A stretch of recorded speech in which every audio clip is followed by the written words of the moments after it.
I love bread.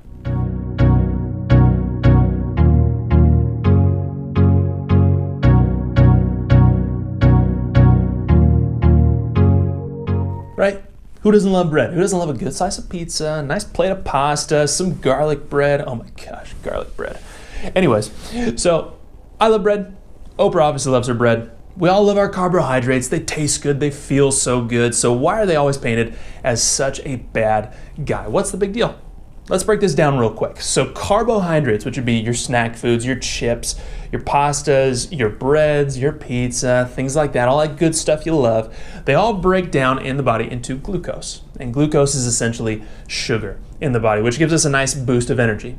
But that also helps our body produce more serotonin. So not only are we getting the energy from the glucose, we're now feeling really good about it because serotonin's making us feel really happy about it, right?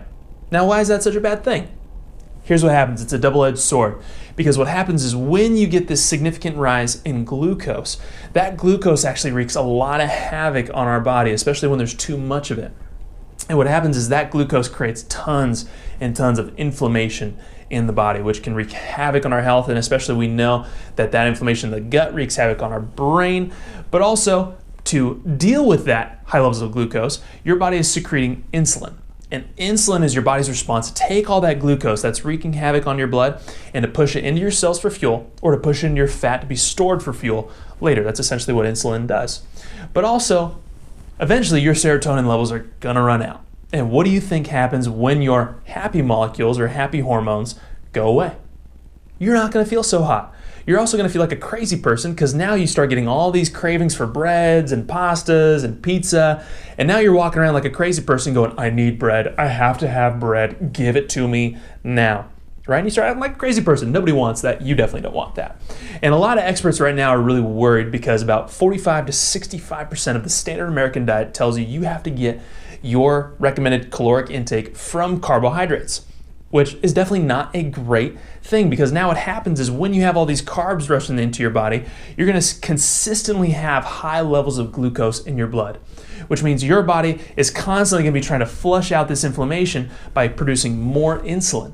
And insulin also spikes your levels of cortisol, which stimulates the stress response. So you can imagine now, this is going to wreak havoc on not just your health, it's going to affect the way you feel, so you're not going to feel great, and can even alter your behaviors and how you act with other people and make you actually a worse person, which is not that cool also.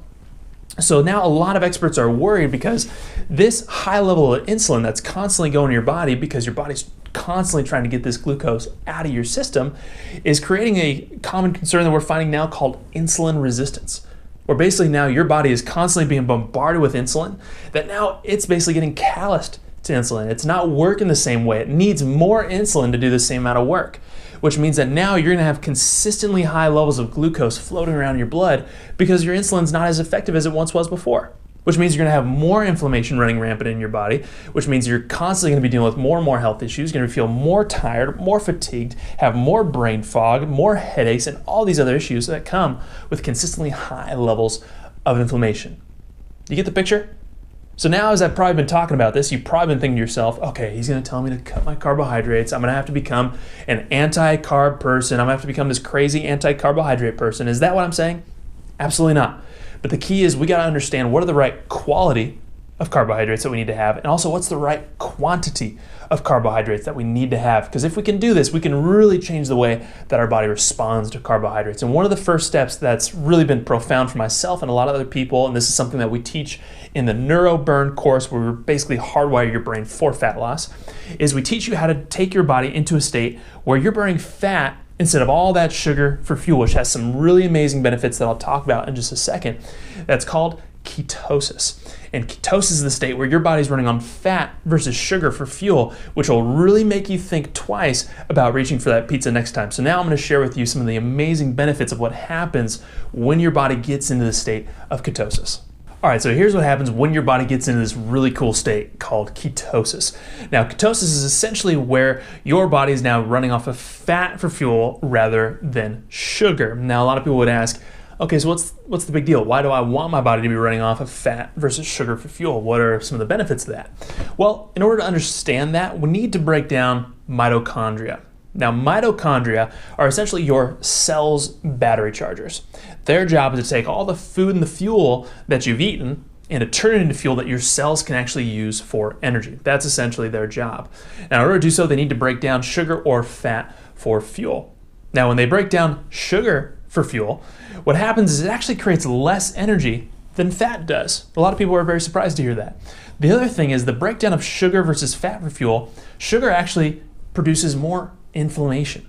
Now, sugar actually produces more what we call oxidative stress. Think of it almost like rust or smog coming out from your car. It actually creates more inflammation than fat does. So we always say fat is a much more cleaner fuel source, and there's a lot of benefits to this. One of the first ones that a lot of people talk about is obviously if you're running off fat for fuel, your body's gonna burn its own fat. And that's why people are going nuts over keto right now in the health community, because there's a lot of amazing fat loss stories that come with that. And this is something that we teach in our neuroburn course, where we basically hardwire your brain for fat loss. But there's a lot of different nuances to it. It's not as simple as it looks. There's a lot of keys that need to be taken into account when you're trying to get into ketosis, but we'll save that for another video. The other thing that happens is because you're now running off a cleaner fuel source, your mitochondria are actually going to get a little bit of a break. They're actually going to be able to heal themselves, because what we're finding now is because so many people are running off sugar for fuel, we're starting to see more instances of what's called mitochondrial dysfunction, or early onset mitochondrial dysfunction. And essentially your mitochondria run every sort of energetic and metabolic process in your body. So if your mitochondria are starting to get dysfunctional, that is not a good thing for your energy, for your health, and your longevity. So that's definitely a huge, huge benefit, is to give your mitochondria a break and feel that energy and vitality start to come back, which is a huge boost. Now, the other thing is, now that you're not getting all the sugar running through your body's actually going to get a break from insulin. Remember how we were talking about that insulin resistance before? Your body's getting callous to insulin. It's going to give your body a break from carbs, a break from all that glucose and insulin, and it's going to allow your insulin sensitivity to start to come back. And here's the really cool thing with this.